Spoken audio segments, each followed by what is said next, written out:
High friends, welcome back to Rupali's kitchen. पहिलं म्हणजे तुम्हा सर्वांना महाशिवरात्रीच्या खूप खूप शुभेच्छा. आणि आज आपण महाशिवरात्रीनिमित्त मस्त अशी साबुदाण्याची एकदम झटपट अशी खीर बनवणार आहोत.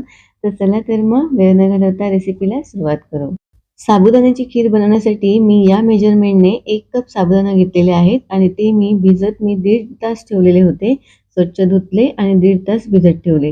तर बघू शकता 1.5 तासामध्ये मस्त असे साबुदाणा आपले भिजून तयार झालेले आहेत. तर आता आपण खीर बनवायला सुरुवात करू. त्यासाठी गॅसवर मी इथे अर्धा लिटर दूध गरम करायला ठेवलेलं आहे.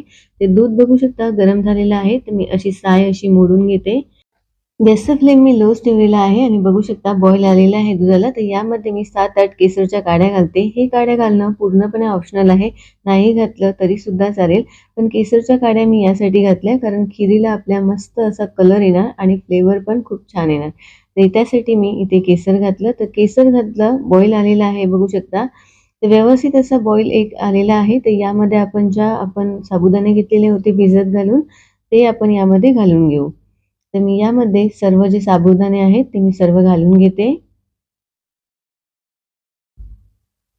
आता बघू शकता साबुदाणे घातल्यावर जी उकळी येत होती ती थांबलेली आहे. तर आता गॅसचा फ्लेम मी मीडियम केला आणि यामध्ये ज्या कपाने मी मेजरमेंट करून साबुदाणे घेतले त्याच कपाने मी 1 कप साखर घातलेली आहे.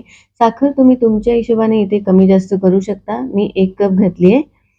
तर बघू शकता असं मी व्यवस्थित असं साखर आणि साबुदाणे मी मिक्स करून घेते. असे ढवळून घेऊया आणि गॅसचा फ्लेम मी मीडियम ठेवते. म्हणजे हळू-हळू आहे तो बॉईल यायला लागेल दुधाला आणि व्यवस्थित असे मस्त साबुदाणे आपले शिजतील.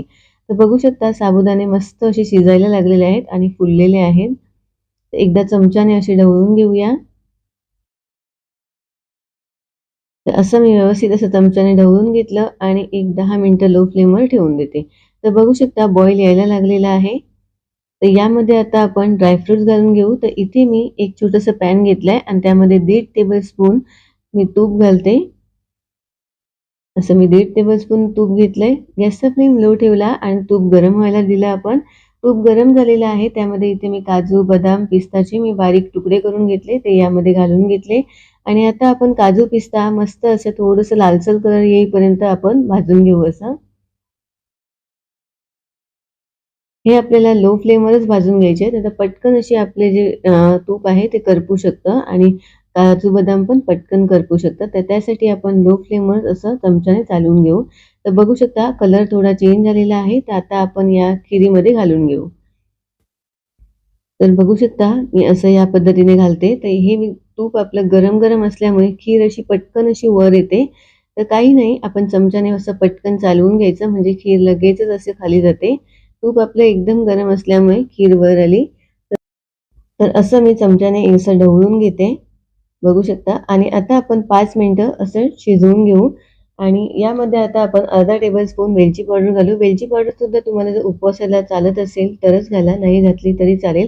तर ड्रायफ्रुट्स, वेलची पावडर आणि केसरच्या काड्या पूर्णपणे ऑप्शनल आहेत. त्याशिवाय सुद्धा जर तुम्ही केलं तरी सुद्धा ही खीर छान बनते. तर असं आपण लो फ्लेमवर एक 5 मिनिटं शिजवून घेऊ. म्हणजे वेलची पावडरचा जो फ्लेवर आहे तो मस्त या खिरीमध्ये येईल. तर बघू शकता 5 मिनिटं झालेली आहेत. तर मी गॅसचा फ्लेम इथे बंद केला आणि मस्त अशी रबडी टाईप आपली खीर बनून तयार झालेली आहे. आता आपण ही खीर सर्व्ह करून घेऊ. तर बघू शकता कमी वेळामध्ये मस्त अशी आपली खीर बनवून तयार झाली. तर ही रेसिपी तुम्ही नक्की ट्राय करा. व्हिडिओ आवडला असेल तर प्लीज लाईक करा, शेअर करा, सबस्क्राईब करा. Thank for watching.